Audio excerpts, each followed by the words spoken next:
So every now and then on my video about being date raped by a feminist, I get comments saying, well, what in the hell does you being raped have to do with feminism? Or just because you were raped by a woman, that doesn't make feminist a bad word. Well, from my perspective, it does.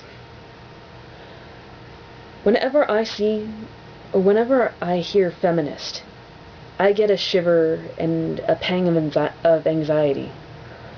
I get a blip of adrenaline in my system, fight or flight.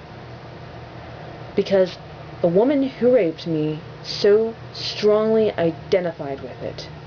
Now, yeah, that could be just her.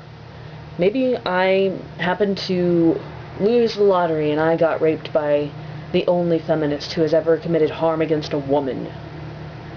I doubt if that's actually true, though. She did not practice what she preached.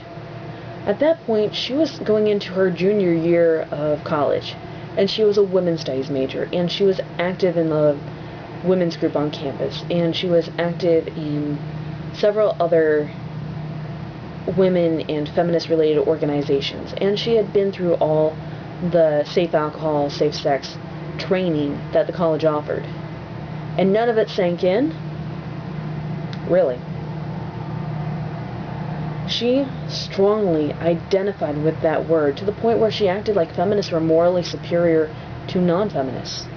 She acted like the feminine end of the gender spectrum was somehow superior to the masculine end. I felt put to a negative because, especially at that point, I was a very masculine woman. I represented the masculine end of the gender spectrum as much as I could as being a boyish lesbian woman. Gotta love the trains in this area.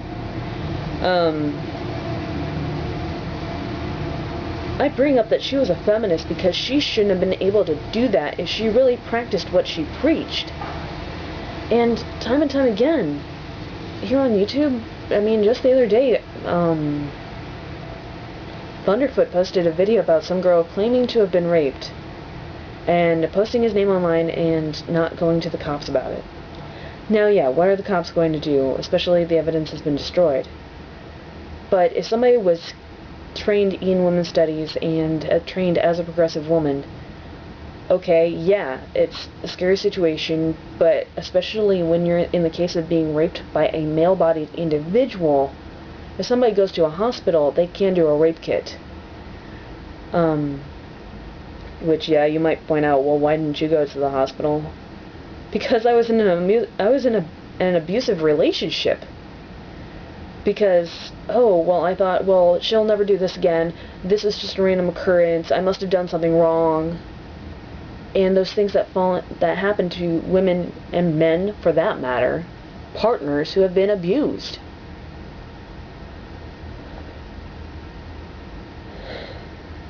I bring up that she was a feminist just to point out a little bit more of the feminist hypocrisy of people not practicing what they preached.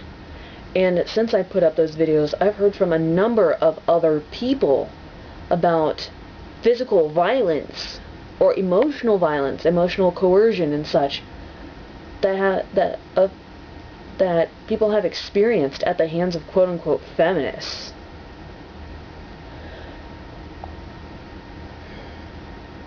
Yeah, that's why I mentioned that she's a feminist, to point out more of the feminist hypocrisy. Maybe I lost the lottery. Maybe I got the one bad feminist in the bunch. But honestly, I sincerely doubt it. I've never said that woman's name on camera. Yes, I've described her physically and what she has done to me, but I've never said her name on camera, nor will I ever, because that would be slander, and at this point I don't need that kind of drama in my life.